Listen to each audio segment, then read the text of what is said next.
Hi! Welcome back to my channel 'పరేషాన్ money'. నా ఛానల్‌ని ఇప్పటివరకు సపోర్ట్ చేసినందుకు నేను చాలా హ్యాపీ ఫీల్ అవుతున్నాను.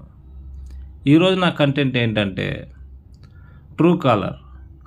ట్రూ కాలర్ గురించి యూట్యూబ్‌లో గానీ, జనరల్‌గా గానీ చాలామంది చాలా వీడియోలు చేశారు. ఈ సెట్టింగ్స్ మాకు తెలుసు, మేము చేసాము, మేము చూసాము అని చెప్పి చాలామంది అనుకోవచ్చు. కానీ ఇప్పుడు నేను చెప్పే 2 సెట్టింగ్స్ చేసుకోకపోతే మీ కాల్ హిస్టరీ మరియు మీకు సంబంధించిన ఫోన్ కాల్ డేటా మొత్తం వేరే వాళ్ళ చేతిలో ఉంటుంది. అలా చేసుకోవడం మీకు ఇష్టమైతే మీరు చేసుకోవచ్చు. కానీ ఇలా కాదు, ఒక 2 మినిట్స్ మంది కాదనుకొని ఈ వీడియో చూసి మీరు చేసుకుంటే కంటెంట్ అనేది ఏంటనేది తెలుస్తుంది మీకు. ఒక్కసారి ఈ వీడియో చూసి ఆ 2 సెట్టింగ్స్ చేసుకోండి. మీకు ట్రూ కాలర్ నుంచి ఎటువంటి ఇబ్బందికరమైన పరిస్థితులు రాకుండా ఉంటుంది. ఇది ఆల్రెడీ నేను ఫేస్ చేశాను. దానివల్లే నేను ఈ వీడియో చేయాల్సి వచ్చింది. అందుకని మీకు కూడా చెప్పడానికి వచ్చాను. Thank you. దీంట్లో ఫస్ట్ పాయింట్ ఏంట్రా అంటే ట్రూ కాలర్ నుంచి మనకు అనేకమైన ఉపయోగాలు ఉన్నాయి. నేమ్ సెట్ చేసుకోవడానికి కానీ, అలాగే ఆ నేమ్ నుంచి వాట్సాప్ నుంచి కానీ, ట్విట్టర్ నుంచి కానీ మన ఫోటోలు చూడవచ్చు. వాళ్ళు ఎవరనేది ఐడెంటిఫై చేయొచ్చు. దీనివల్ల మనకి కలిగే ఉపయోగం ఇది. దీనివల్ల మనకు వచ్చే డిసడ్వాంటేజ్ ఏంటంటే సెకండ్ పాయింట్, మన యొక్క ఫోన్ ప్రైవసీ ట్రూ కాలర్ వాళ్ళ చేతిలో ఉంటుంది. దాన్ని ఎలా చేతిలో ఉంటుంది ఏంటి అనేది ఆల్రెడీ మనకి చాలా వీడియోల్లో మీరు చూసే ఉంటారు. ఇట్లా ట్రూ కాలర్ నుంచి అన్నోన్ కాల్స్ వస్తాయి. మీకు PAN card phone number link అవ్వలేదని, బ్యాంకుకి లింక్ అవ్వలేదని మీ డీటెయిల్స్ అడుగుతారు. ఇవన్నీ అందరికీ తెలిసినవే. కానీ నేను చెప్పే కొత్త ఏంటంటే ఈ 2 సెట్టింగ్స్ చేసుకొని ఇంక ఎటువంటి కాల్స్ రావు. మీ ఫోను సంబంధించి కాల్ డేటా కానీ, ఫోన్ డేటా కానీ వాళ్ళ చేతిలో ఉండదు.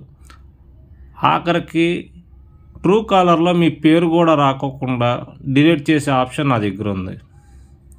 ఆ 2 చేస్తే చాలు. ట్రూ కాలర్లో మీ పేరు కూడా ఉండదు, డిలీట్ అయిపోద్ది. మీకు సంబంధించిన ఎటువంటి కాల్ డేటా కానీ వాళ్ళ దగ్గర ఉండదు. ఈ 2 సెట్టింగ్స్ చేసుకోండి. ఇది ఎలాగా అంటే మీకు చూపిస్తున్నా చూడండి. ఫస్ట్ మీ ఫోన్ సెట్టింగ్స్కి వెళ్ళి మీ ఫోన్ సెట్టింగ్స్లో ఓపెన్ చేసి దీంట్లో ప్రైవసీ అని ఉంటుంది చూడండి. కిందకు స్క్రాల్ చేస్తే ప్రైవసీ అని ఉంటుంది చూసారా. దీంట్లో పర్సనలైజేషన్ రికగ్నైజేషన్ అని ఉంటుంది. దీన్ని ఓపెన్ చేయండి.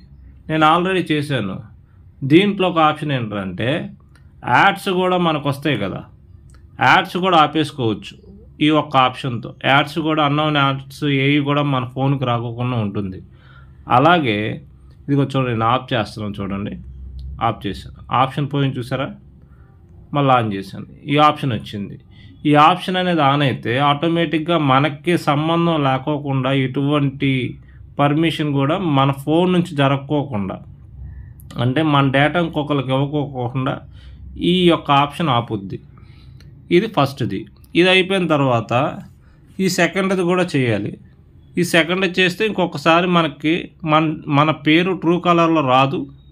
ప్లస్ ఏంట్రా అంటే మనం అనేవాళ్ళం మన డేటా వాళ్ళ దగ్గర ఉండదు, మన డేటా వాళ్ళ దగ్గర ఉండదు. అది ఎలాగంటే గూగుల్ క్రోమ్కి వెళ్ళండి. ట్రూ కాలర్ అన్లిస్టెడ్ అని చూసారా, అన్లిస్టెడ్ ట్రూ కాలర్ అని ఇది ఓపెన్ చేయండి. దీంట్లో అన్లిస్టెడ్ ట్రూ కాలర్ అని చూసారా, దీన్ని ఓపెన్ చేసి చూడండి. అన్లిస్టెడ్ ట్రూ కాలర్ అని చూసారా, change my phone I want unlisted అనేది కొట్టండి. కొట్టిన తర్వాత ఇక్కడ మీ మొబైల్ నెంబర్ యాడ్ చేయండి. మొబైల్ నెంబర్ యాడ్ చేసి I am not a robot అని చెప్పి కొట్టండి. ఆటోమేటిక్గా అయిపోతుంది. అన్లిస్టెడ్ అని కొట్టండి చాలు. ఇంకా మీ పేరు, మీకు సంబంధించిన మీ ఫోన్కి సంబంధించిన కాల్ డేటా, ఫోన్ డేటా కూడా వాళ్ళ చేతికి అనేది వెళ్ళదు. మీ ఫోన్ కానీ మీరు కానీ సేఫ్గా ఉంటారు. ఇవి చేయకపోతే ఎవరో మనల్ని బ్లాక్మెయిల్ చేయడానికి ఇప్పుడు చాలామంది ఉంటున్నారు. కాబట్టి దాని నుంచి మనం చేయటం కోసం ఈ చిన్న వీడియో చేస్తున్నాను. నా ఛానల్ని చూస్తున్నారు చాలామంది, కానీ లైక్ చేసి షేర్ చేయండి. అదే నేను కోరుకుంటున్నాను. మీరు నాకు ఇచ్చే సపోర్ట్ అదే. మీరు లైక్ చేస్తే ఇంకొంతమందికి ఈ వీడియో షేర్ అవుతుంది. ఈ వీడియో లైక్ చేయండి, సబ్స్క్రైబ్ చేయండి, బెల్ బటన్ నొక్కండి.